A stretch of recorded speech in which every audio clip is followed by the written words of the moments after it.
In the heart of Africa is a small mountainous country that stands at the divide between Central and East Africa.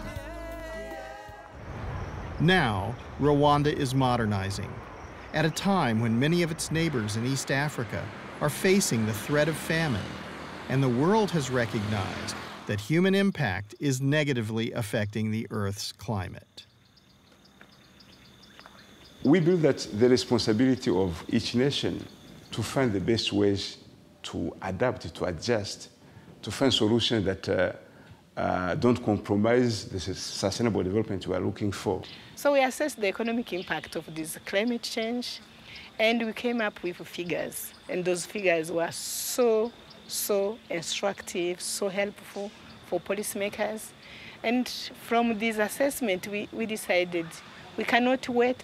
This is why you have been developing this climate change, this strategy for climate change adaptation and low carbon growth for Rwanda. In a notable process, various Rwandan government ministries collectively expressed an integrated vision of how the country can continue to grow its economy while simultaneously strengthening its resilience to climatic and economic shocks. National meteorological data show that temperatures in Rwanda have been rising at a higher rate than global averages. In a series of far-reaching decisions, Rwanda has connected its development together with restoring its ecology and increasing resilience to climate change. To manage its high population density and scarce land resources, the country has begun implementing nationwide land use reform.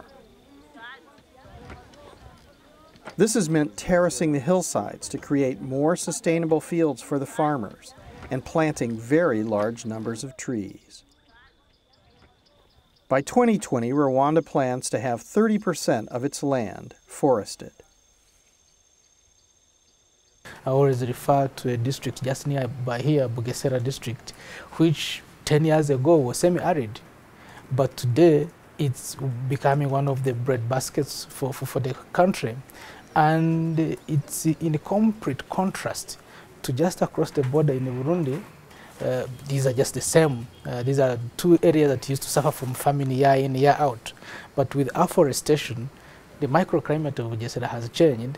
People are growing crops, and people come to actually get food from across the border. Reform in Rwanda has also taken the form of institutional development and strengthening of legal rights. We also believe that with the registration of land, people get security of tenure. From the results we've got from the pilot, there's a positive indication that with secure tenure, people are able to invest more and care better for their land.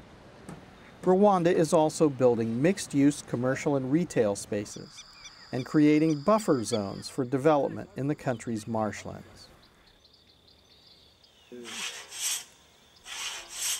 But in order to ensure that the land won't be degraded again, the causes of degradation must be addressed. The primary source of energy for many of Rwanda's farmers is firewood and charcoal. Transitioning away from burning biomass to a cleaner and more sustainable energy source is central to Rwanda's future. Distributed energy production could be an answer, with local production of biogas and micro hydropower. Rwanda is also trying to decrease its dependence on imported oil. Just outside Kigali is the largest solar array of its kind in sub-Saharan Africa.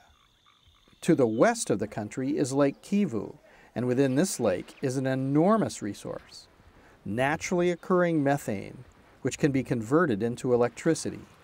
But the really big opportunity for Rwanda may be something entirely different: geothermal energy. We intend to drill 3 geothermal wells. If they are successful, then we are going to build a power plant of 10 megawatts as a proof of concept to use to attract foreign investment and private sector. This country represents a tiny microcosm of the vast continent of Africa, but it is providing a glimpse of what is possible.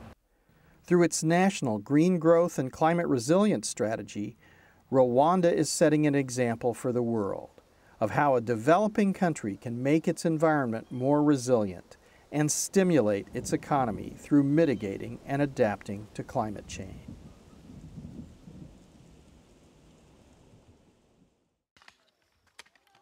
Preserving our environment, managing properly issues relating to climate change is really everybody's business. It should involve everybody. If it works here in Rwanda, it can work anywhere else.